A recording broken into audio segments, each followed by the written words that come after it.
Hello and welcome to my podcast. My name is Gabriella. Gab writes randomly on all platforms: Instagram, TikTok, and YouTube. Welcome to the episode called May the Odds Be Ever in Your Favor. Now you might be wondering to yourself, what exactly is this episode about? This episode, words, is about The Hunger Games, Book 1. We cannot dive into all of the books on this episode simply because there's too much. I would love to make an episode about the other two books too. Other episodes about the other two books. Eventually, once this podcast hopefully goes somewhere. But that we don't know. So we'll see if I make more about the Hunger Games, but because I love talking about the Hunger Games.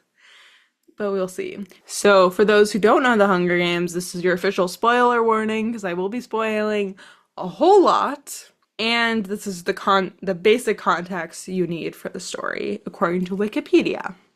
So The Hunger Games is a dystopian young adult novel by Suzanne Collins.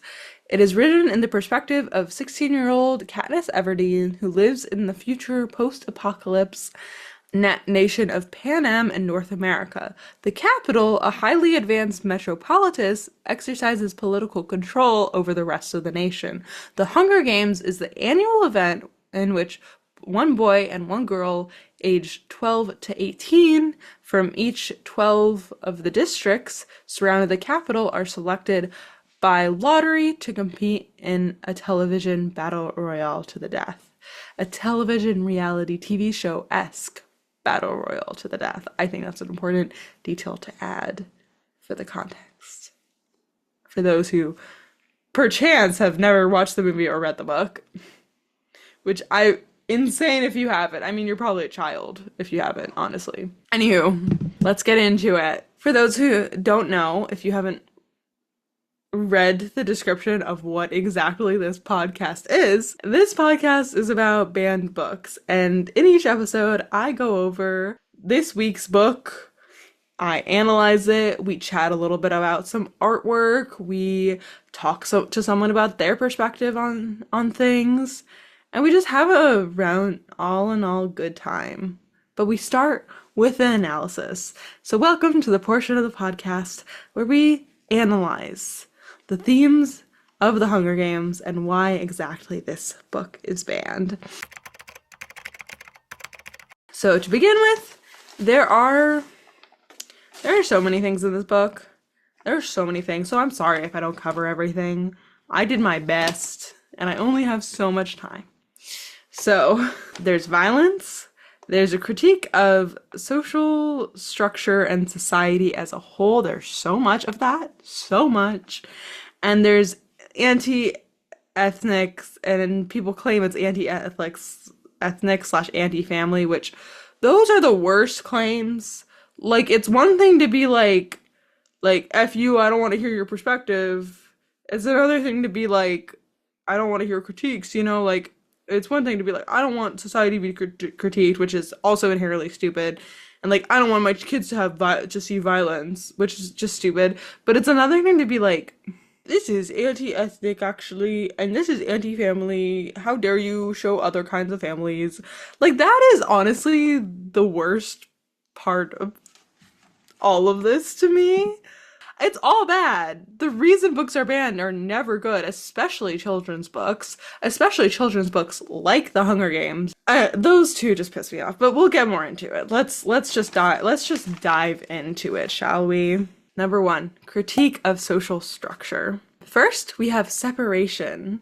There's separation within District 12 and among the districts. So starting with separation within District 12. On page 12, Madge and Gale have an exchange that demonstrates the resentment poorer members of District 12 have towards wealthier members of the district. Madge's class is demonstrated by her clothing, quote, nice dress, Gale tells Madge, and she responds, well, if I'm going to the capital, I want to look nice.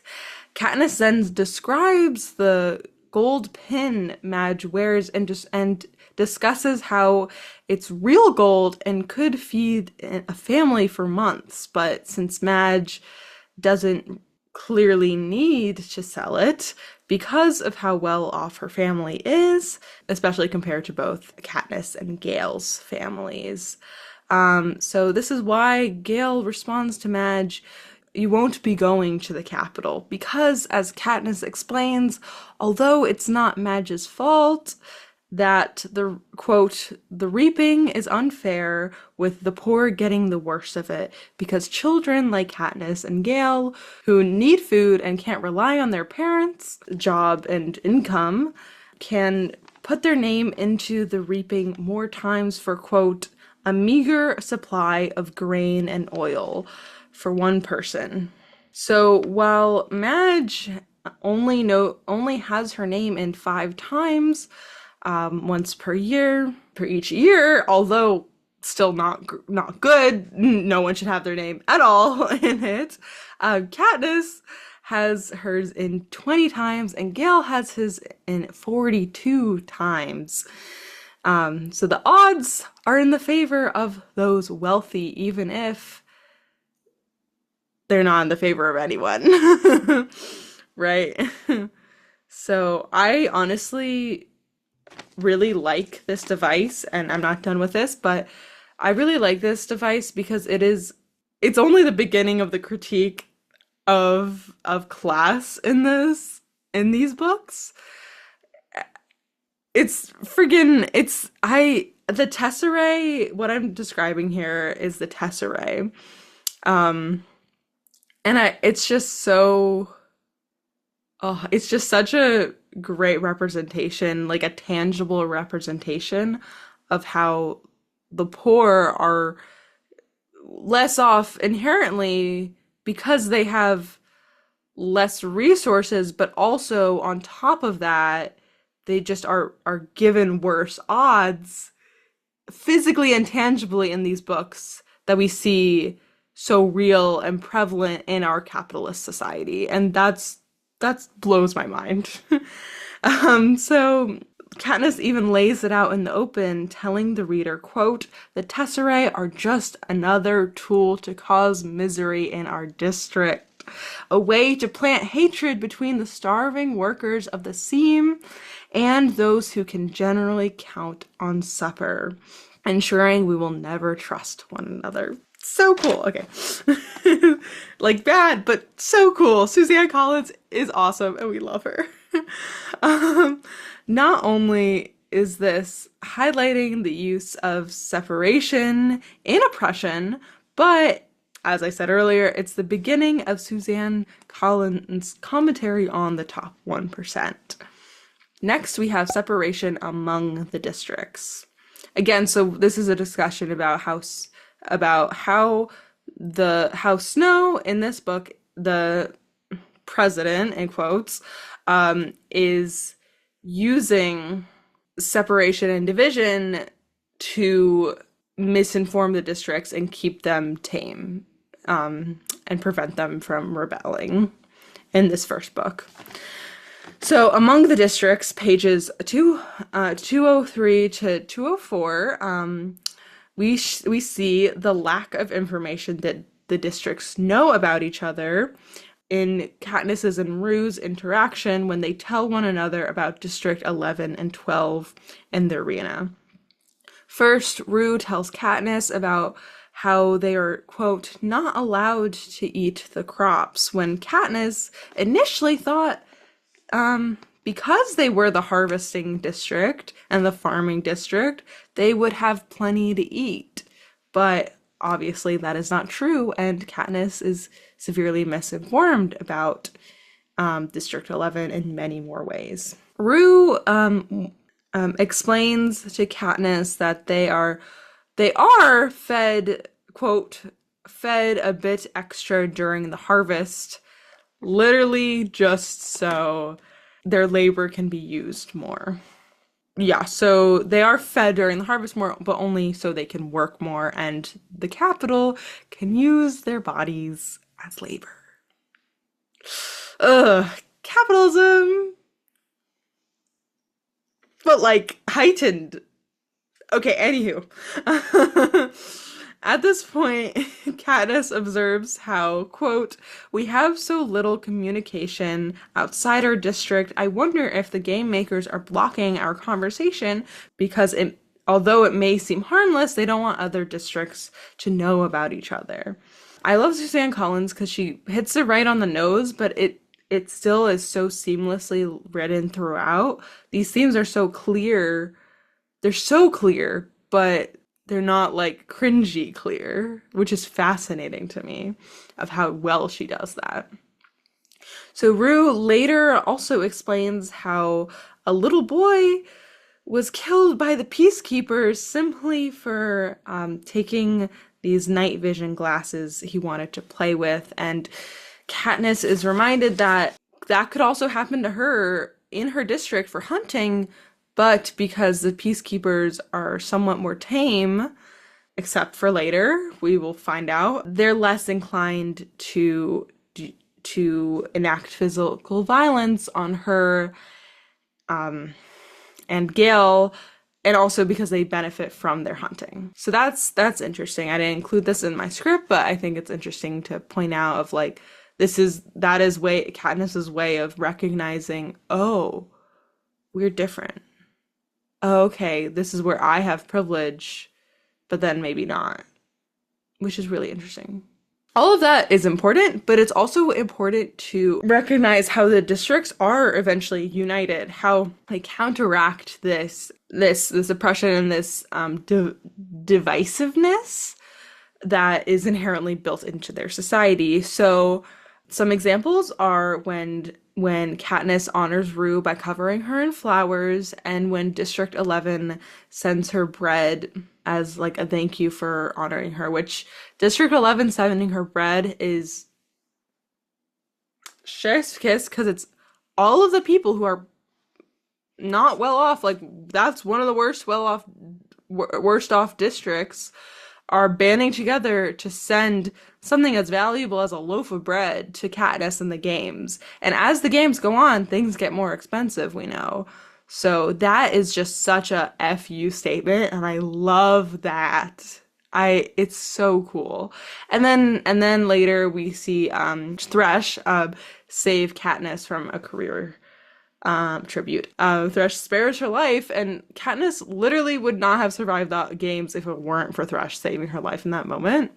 Next, let's define president and contextualize it. So according to Oxford Languages, president is defined as the elected head of a republic. By calling Snow a dictator, a president instead requires us readers to really think about the implications of the term president. Most likely, they, meaning Snow and the government of Panem, have kept using this term for so long, even after the last real election as opposed to Snow killing his way to the top, is used to manipulate the people, especially those in the districts of Panem, into perceiving Snow in a particular way, potentially to quell any rebellions or rebellious thoughts. Looking at Russia, for example, in real life, a real dictatorship, Putin calls himself president, and still runs false elections to kind of manipulate the public into thinking he's just being elected again and again and again. To me, it makes a lot of sense why Suzanne Collins specifically chose the term president as opposed to just calling him a dictator. For all we know, calling him a dictator can get you and such. The third and final part of the general commentary we see about society in the Hunger Games Book 1 is commentary on the 1%. We're first introduced to the Capitol through Effie.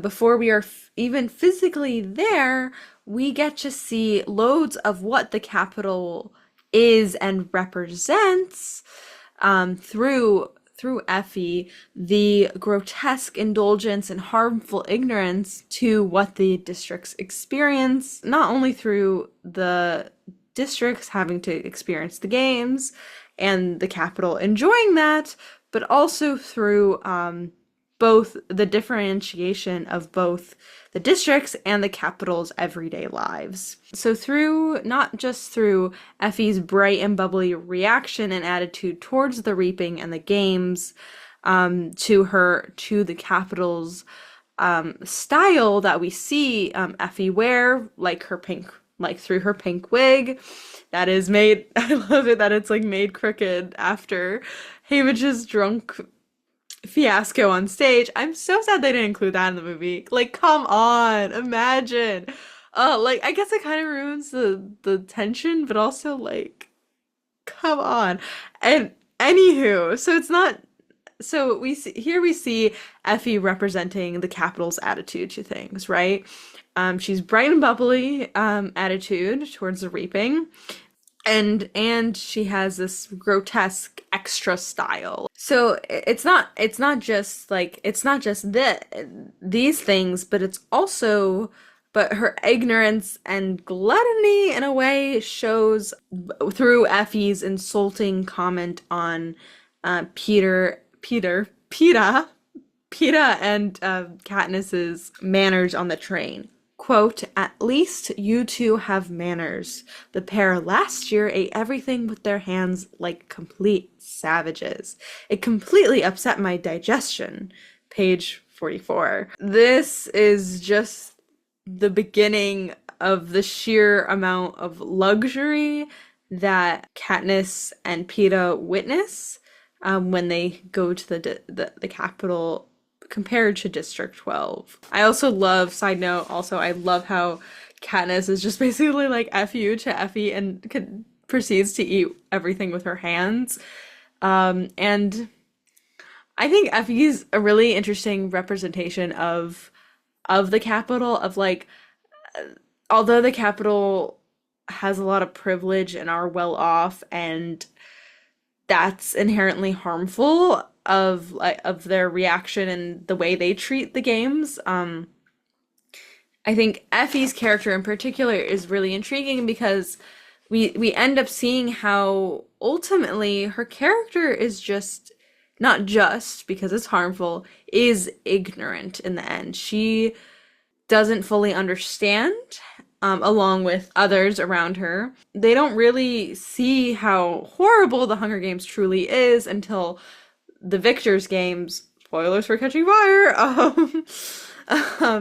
come in the next series. So that's really significant, I think, to see, is like, and understand, is like, you only know so much. Like, of course it's horrible, but it is their everyday life. It's what they're used to. And it's bad. And Suzanne Collins has talked about this in the past, of like, what inspired her to write this was the flipping through channels, seeing war and seeing reality TV, and this idea of insensitivity, I think, to war happening around us in the world. And us as Americans, it's very much, we're used to the idea of, oh, that's far away. I mean, now I think we're very much things feel more in our face now, I think, because of things going on today. That might have been, I don't know, I was like very young when this book was released, like very little, so I can't really speak too much about what was going on in the world right now and how people were reacting to it. But I just think it's really interesting how she portrays Effie as harmfully ignorant. Ignorant, still harmful, and along with others in the capital, but I don't know what else to say about that. It's just like, I think that's so important when we're thinking about this, because you can be ignorant and harming, but be ignorant to the harm you're harming, right? Much to think about. Much to think about, but we must continue. That was just a little Gabriella tangent off of her script. So this meal that they're eating is just the beginning of the luxuries that Katniss and Peeta witness in the capital, compared to District 12. It's clearly a representation of a massive wealth disparity we see continuously in our society today. In Trevor Noah's podcast, I was listening, and there's this person, and he was talking about, one of the guests was talking about how we as Americans, most of us Americans, live in the top 5% of the world's wealth, whether we like it or not. And that's really something to consider. Like, there's a massive, even in this country, there's massive wealth disparity, but it's so important, I think, to recognize us as Americans' privilege. But I also am coming from being more fortunate, so I won't go too much into that, but I think that's interesting to consider. I don't know. But definitely compared to, like, when you see war and stuff abroad, there's definitely a privilege of not having to deal with that yet. I hope, oh my God, knocking on wood, I hope we never have to. I'm scared. Okay. Anywho. So one of the most significant examples of this disparity, in book 1, we're not going into book 2 and 3 right now.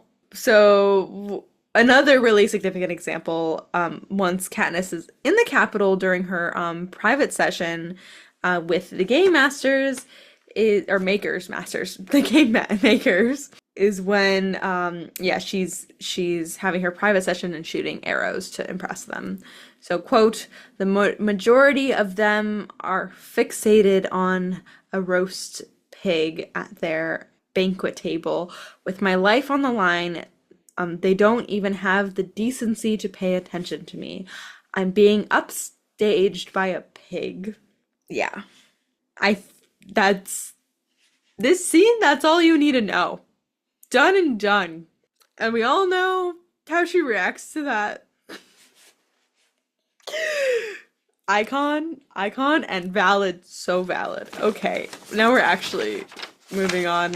That scene is the perfect representation of wealth inequality in the Hunger Games, and the commentary on wealth inequality in our world today is this girl, this child is about to go in an arena and die, potentially, probably. Like, she doesn't have a very high chance of living because only one person comes out. Well, 2 people come out this time. Oh, spoilers. But so many spoilers. But so she's about to literally die. And these people, these game makers, rather eat their roast pig because they're bored and they've just been seeing so many children show off these talents. And it's like, and this is one of the last ones. I don't remember if she's second to last or last. She's last, and they're bored and they'd rather just pay attention to a pig and eat a pig. Because they're hungry. Isn't that, like, that's all, that's it. That is the Capitol in a nutshell. And that is wealth inequality in a nutshell. Moving on to number 2. Our second topic, anti-family. The second claim of why people want to ban the Hunger Games, is anti-family. This is literally the stupidest critique ever of the Hunger Games. We see Katniss lost her father to the mining accident. This is described throughout the book. So that might be a contributing factor to this claim that this book is anti-family. And we also see that Katniss describes her mother's reaction, Katniss describing her mother's reaction to this, and how much that really affected Katniss's relationship to her mom shutting down and leaving her to have to fend for her and her mom and her sister. And that creates a rip in this family that is almost irreparable, really. And then other bad things happen. It just gets worse and worse. It's so sad. This series is so sad. I want to cry every time I think about it. Because it's so good, but it's just, like, destroys you. Anywho, so her father's death, one happens, two creates this horrible like impact on her and her mother's relationship because of how she has to take on her mother's role when she shouldn't have to do that as at such a young age when her father passes away years ago. So right before Katniss leaves for the games, she tells her mother not to tune out again demonstrating the complex relationship she has with her family because of the loss of her father. And having that sole provider die, and then her mother, who was also supposed to be a provider, tune out is just very traumatic. Yeah, I just think this is one of the stupidest critiques ever because it's something we see a lot in banned books as a whole is how dare how dare people have opinions other than myself? How dare people have experiences other than my own? And so this is a great example of an experience other than my own. God forbid we have any other representation than the nuclear family. God forbid we represent kids, especially in YA and middle grade and just children's literature. We need representation of different kinds of families, and Katniss's is just one of them. And then there's the claim number 3, anti-ethnic. This is perhaps worse than than the last one. Yeah. So perhaps this refers to District 11, which we find out from Rue is severely mistreated by the peacekeepers, and as a whole. And it's heavily implied and shown, I think, in the movie, which Suzanne Collins did write the screenplay for, so that District 11 is primarily primarily Black people. And I think that lends itself to District 11 being the agricultural district. And I wonder if that is an homage to slavery in our country. And I don't see any other elements of this book that would be anti-ethnic, quote unquote. But yeah, I think that's super weird. I do also would like to point out, next I'm going to talk about violence. And I think there's something, and I'll talk a little bit about the Peacekeepers, but I think there's also something to say of when you see Katniss and Rue talk, we see that at least at the beginning of the series, the Peacekeepers treat Rue's district worse than the Peacekeepers treat District 12's, the District 12. I think there's something to say about police brutality in this country if we're going with the fact that District 11 is a primarily populated by Black people. I think there's some commentary there, although it's not primarily there, so I don't know. Like, I think there's something there, but I also don't think it's my place to say any more than just, I see this could potentially be a thing, and maybe that's why people are saying it's anti-ethnic, because we're acknowledging this truth about our lives and the world we live in. But I don't know. I think that's the stupidest thing out of everything. And just a reminder that none of these reasons for this book, none of these are good reasons to ban a book. There's never a good reason to ban a book, ever. Unless it's outright smetual, in nature. And like, yeah, we don't want that in elementary school. You know, like A Court of Thorns and Roses, I'm not gonna put that in elementary school. But like, banning books is never good. Like, that should still be in a library. Just in the correct section, you know? Like, and again, God forbid we have any other perspective in the world, you know? Like, God forbid we have critiques of our society. Moving on to our final point, violence. I, again, don't have a ton to say about violence in the Hunger Games. The Hunger Games are inherently violent. However, I do think Suzanne Collins does a good job of not going into too much detail and keeping it appropriate for the YA audience. It's important to note Suzanne Collins is a children's like media writer primarily. Like she wrote children's media before she wrote The Hunger Games, and I'm sure she still does. So that's really important to think about. Anywho, I came across in my research for this, I came across the dumbest article ever reviewing, in quotes, I don't even know if I want to call it that, the movies. And like his critiques were the stupidest things ever. Like you could clearly tell this man has not read the books. It's like come on. Like I feel like you need to read the book and understand its YA first. But he like insulted Jennifer Lawrence's weight. He was like, it's called The Hunger Games. Like, oh my god, like how dare she? And there's a whole thing with Jennifer Lawrence literally was like, I'm not losing weight for this because this is for children. And girls are gonna watch this. And then he also had a critique that it was not violent enough, is why I included in this section. So I was like, well, this random a-hole thinks it's not violent enough. It's like, yeah, a lot of people are dying in this book. There's something to say about that. But I do think she demonstrates it in an appropriate way. When Katniss witnesses what she does, it's not graphic. It's just logical of this is what happens. It's like, yeah, of course the Hunger Games are going to be violent and there's going to be death. But it's like we as people every day need to face death. And that just contributes to the larger message of this book.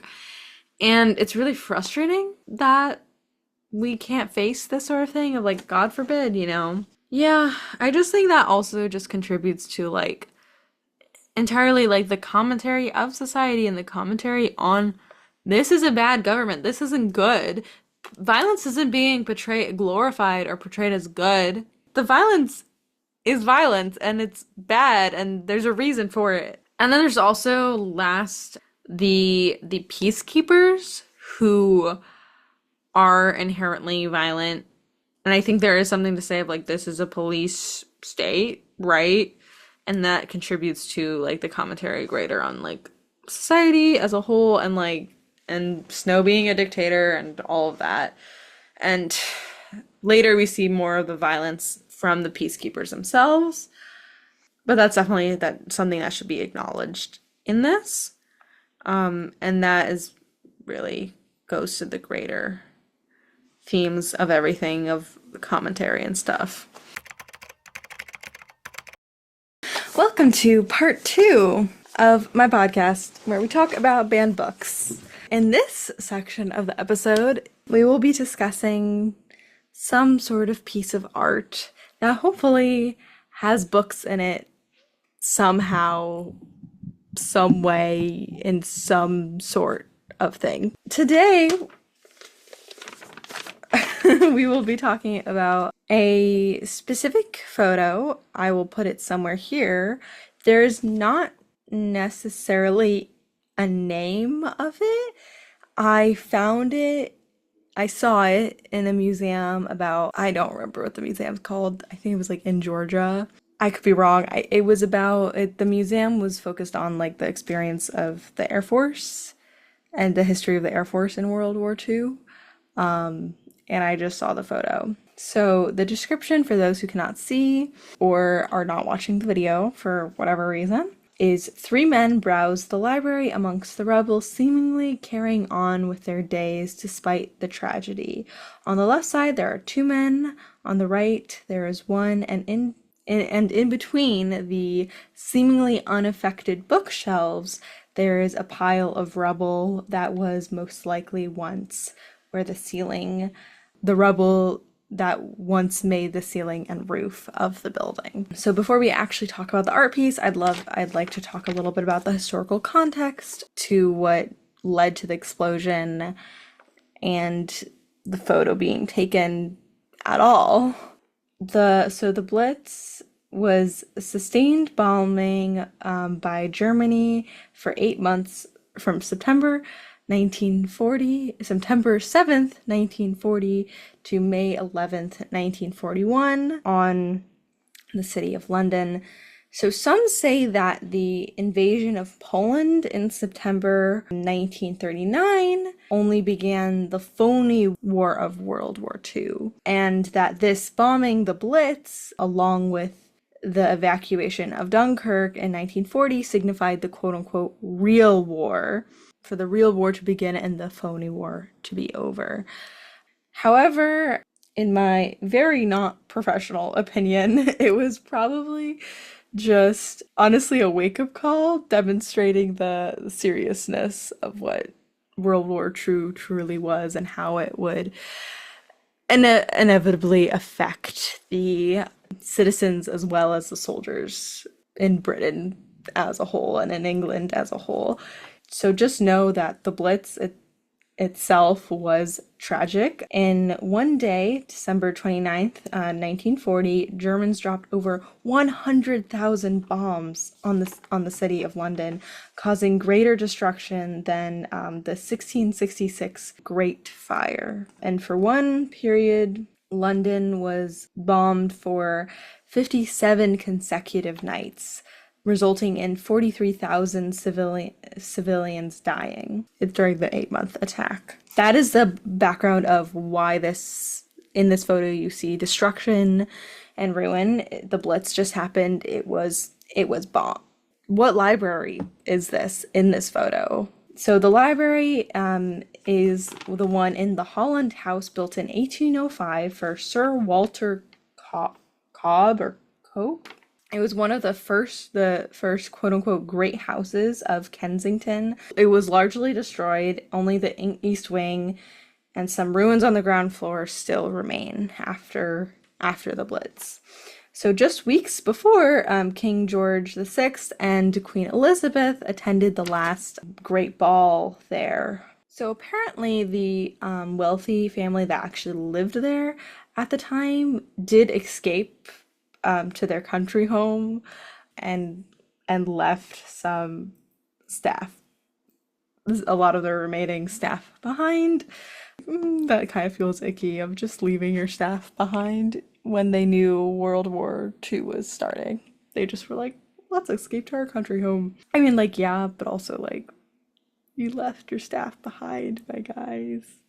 At least take everyone with you, right? So when it comes to actual books, apparently very few were actually destroyed. I think a lot of the like really valuable ones were okay. As for like the photo itself, it was either taken the day of the first bombing in September or a month later. So on September 7th, or I also found an article that talked about it might have been taken a whole month later on October 23rd, 1940.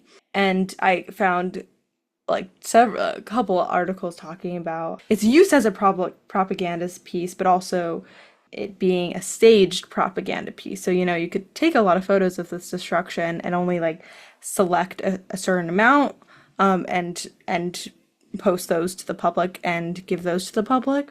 Or you can specifically stage deliberate photos to give to the public. There are multiple ways of accomplishing propaganda and means of trying to help citizens get through this hard time. Only certain images were really published during this time, it seems, trying to reassure citizens that, quote, we will get through this, life will go on. So the photo apparently was taken by a, quote, Mr. Harrison at Fox Photo Agency, and it was approved/certified by the government censor. So that there are plenty of other like atrocious, more devastating photos that were taken during this time. I think that's pretty important to like remember about this photo. So according to another article also addressing propaganda photos called, quote, Addressing the Myth of the Blitz, some of the images showing, as I said, the raw reality of the Blitz were never published and are in archives and such, but of course the government didn't want widespread panic, so I'm sure it makes a lot of sense that a lot of those things were never published. And I also remember something saying that the US didn't really get, like, at least the US public didn't really get wind of this until way, way later. I don't remember exactly when, but that was an interesting tidbit. I'll say one last thing in this video slash episode, whatever you want to call it. I want to point out that the point of talking about this, about like, okay, great, like there's this photo of these people amongst these men amongst rubble, like browsing books, whatever, sure, or like during World War II, which we know was a time. But I really want to point out of like, how are we understanding books in the context of this and this time? How are books presenting themselves through history? In this case, from my educated point of view, I think, or mostly educated, self-researched point of view, I think it's really important to be like, oh, books are being used as a way to calm the public and to normalize, not normalize, but to create a sense of normalcy amongst the public through propaganda. And this is just one image, one piece. I consider everyone should, photography as art.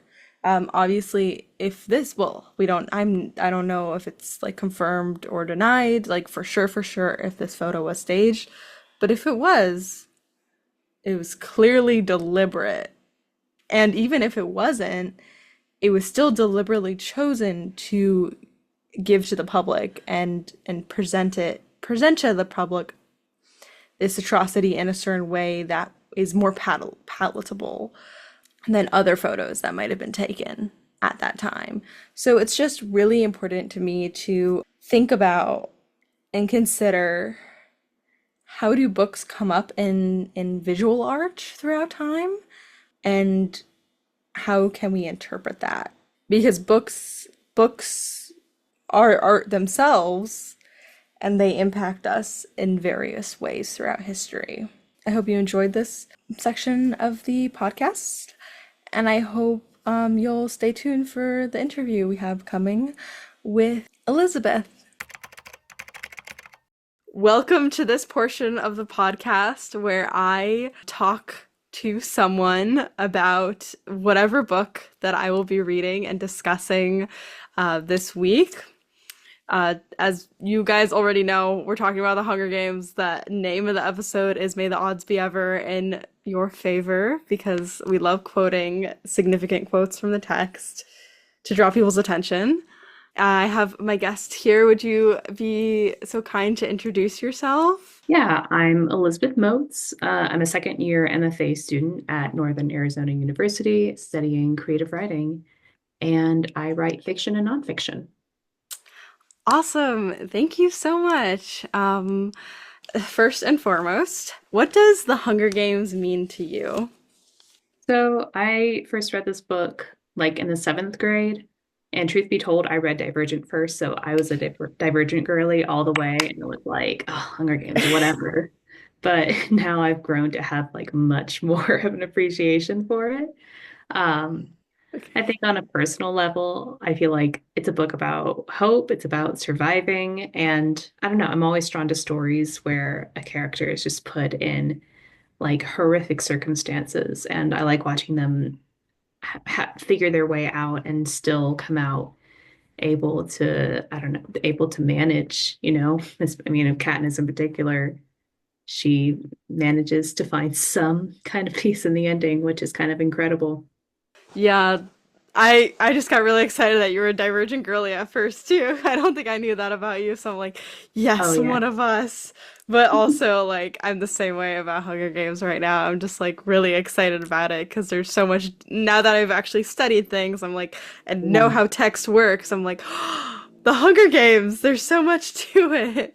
Yeah, I feel like it Yeah. got dissed back in the day because it's like, oh, it's dystopian and love triangle, but it's not that at all. Like it was the blueprint for everything that followed, and it was, doing so much. Yeah, like there's a reason Hunger Games stuck to everyone and was so big. Yeah. Whereas some other things that get big, there are the reasons, but I think for the Hunger Games, it's just one of the things. Like I guess Harry Potter's my main reference. There's a reason that world sticks to everyone, Mhm. but I think it's a lot of self-projection, Yeah. whereas The Hunger Games is very much like intentional with what it's trying to do and what Suzanne Collins is trying to do. So there's a reason it really sticks with people.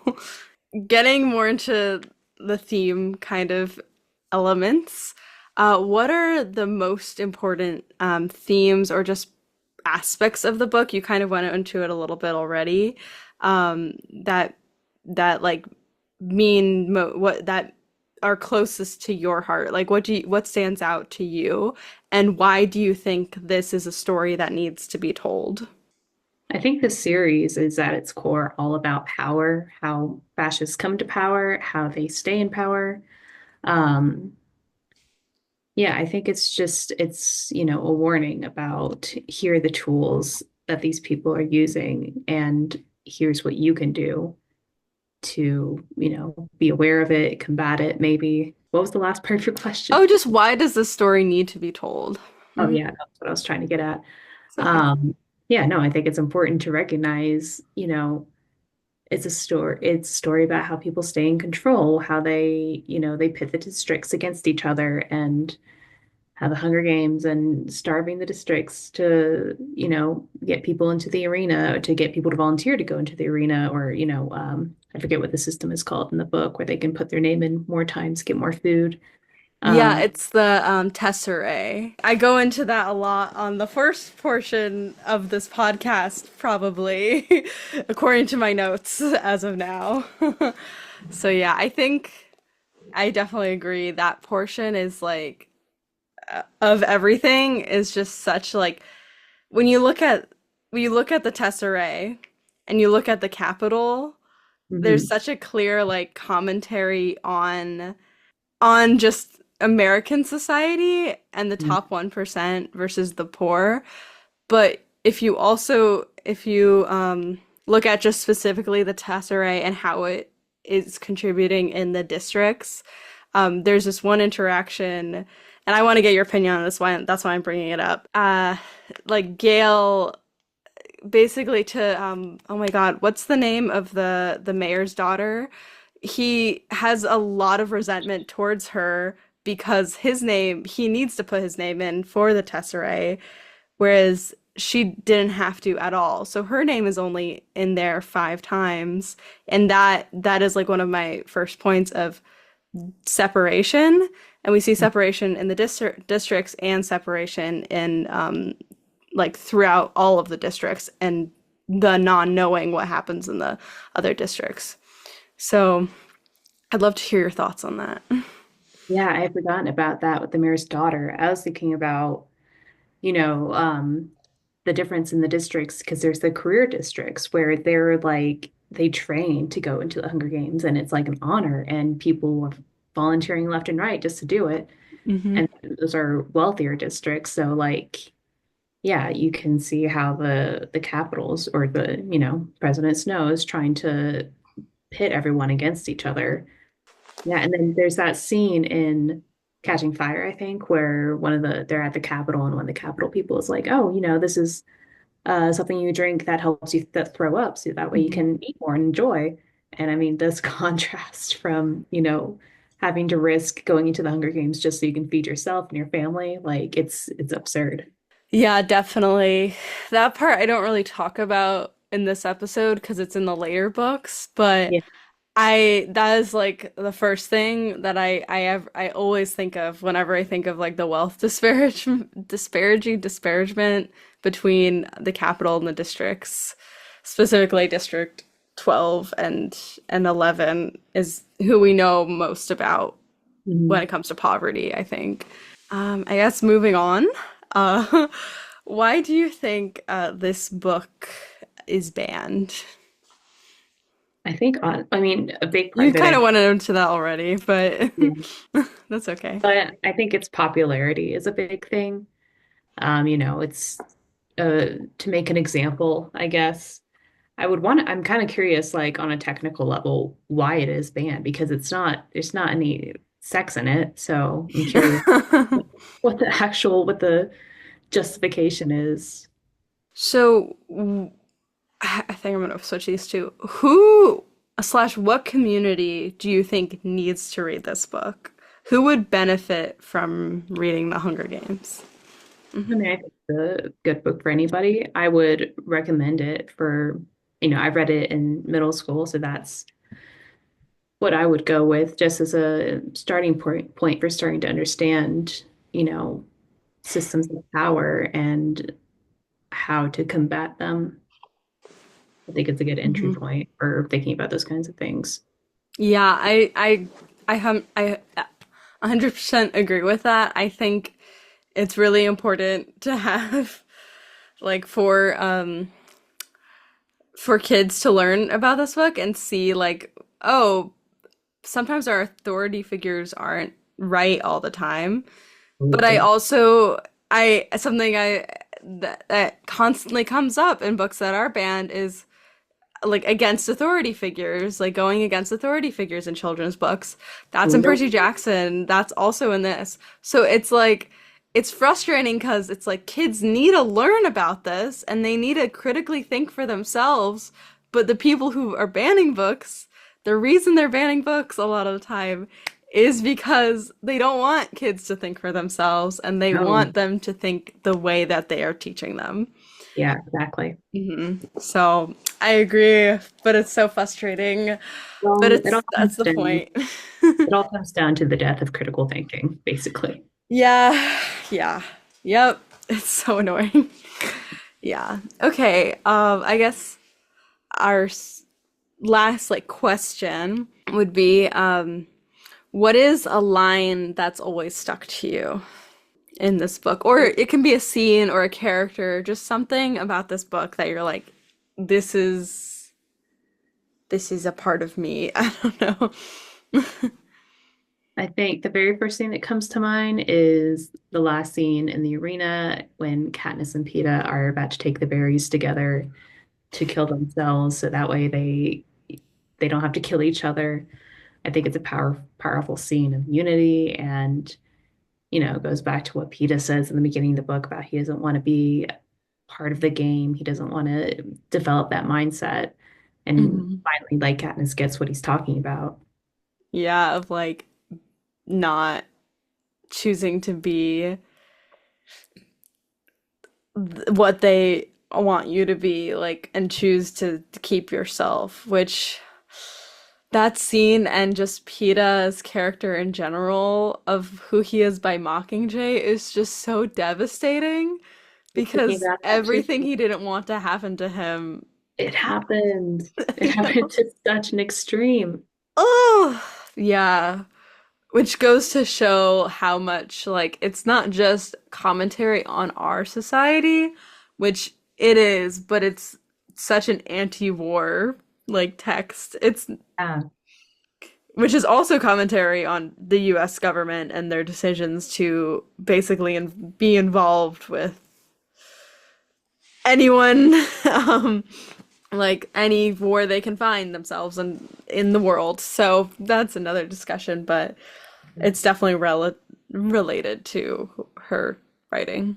And here, let me get my timer out. The thing is, take 30 seconds to a minute to defend this book. So, like from people who want to ban it, basically. It's okay. I'll give you a little bit of time to think about it, but literally no pressure. The Like, people who it's want to ban okay. it. It's a very short period of time.